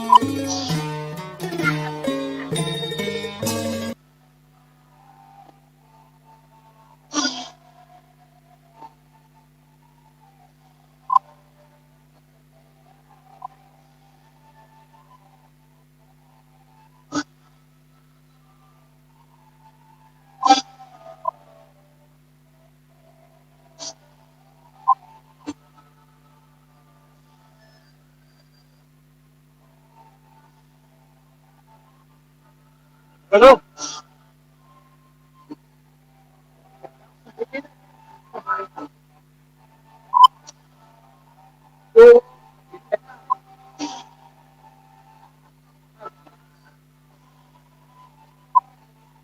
นับเป็นจะตีแล้วจะเป็นได้แล้วเนี่ย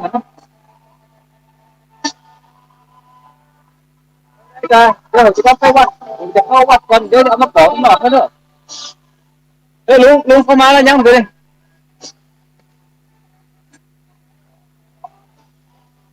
ครับครับก็ก่อนนั่นแหละลุงเนาะครับผมมันแค่ลุงผมต้องไปบอกอันเป็นการลุงมาแหละครับ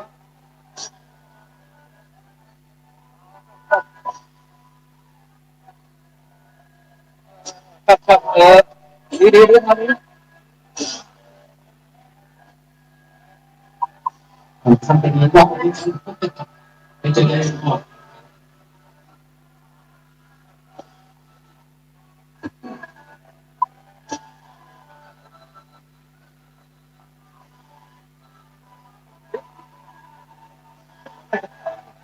คือกิจการเนี่ย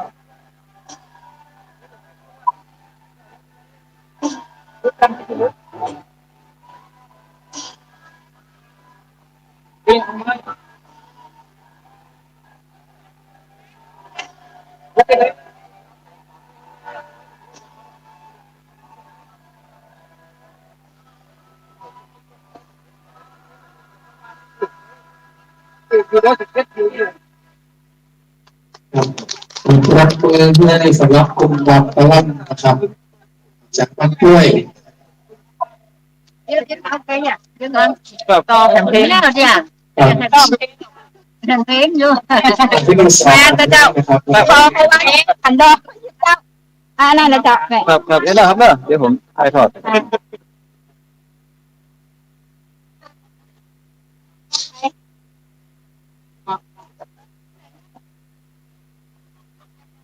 ตามที่เป็นเพลงนะฮะ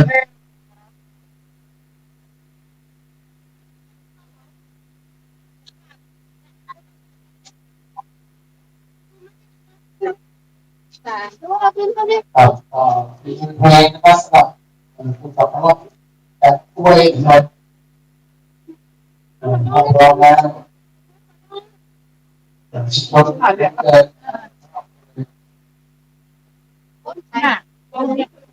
ครับที่ก็เชิญเข้าชมรอบก่อนนะครับครับนะครับครับครับ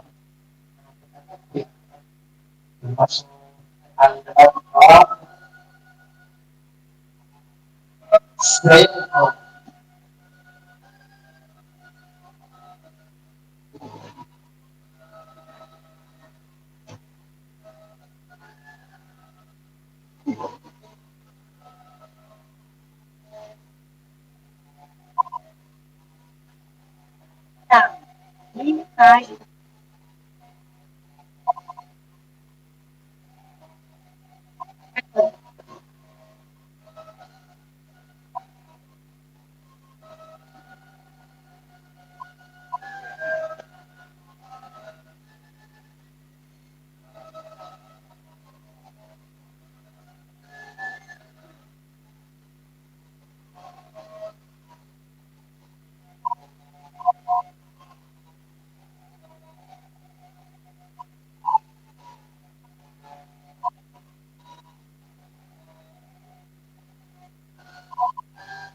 ส่ง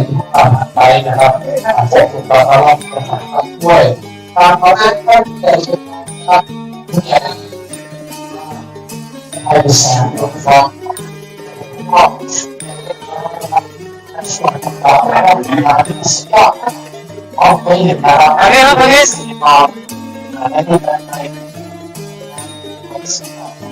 นะครับอันนี้เราเอาไปเลยของเรานะครับเอาไปส่งไปประเทศครับเราเที่ยวมาไม่ได้การก็ดู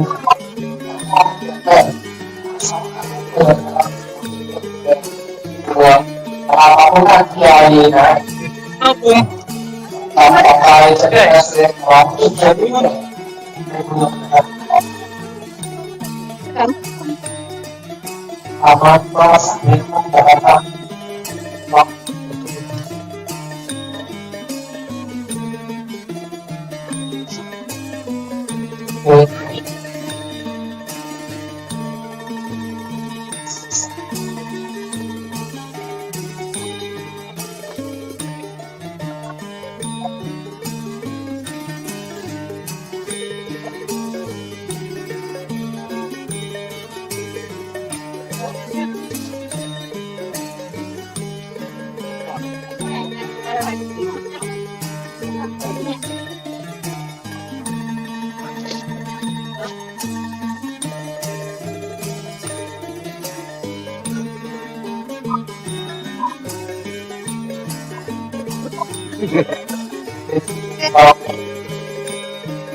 อะไรเกิดจากประชาชนแบบนี้นะแรกครับ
เ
เรา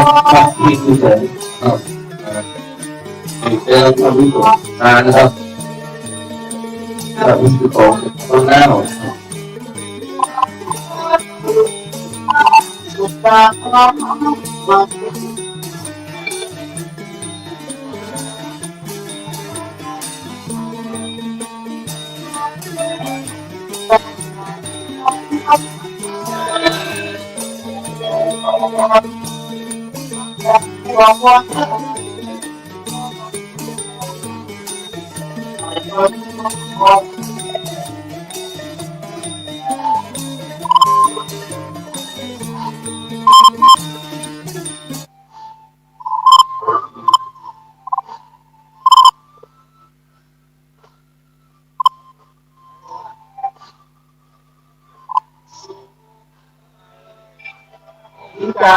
จะไปถึงกัน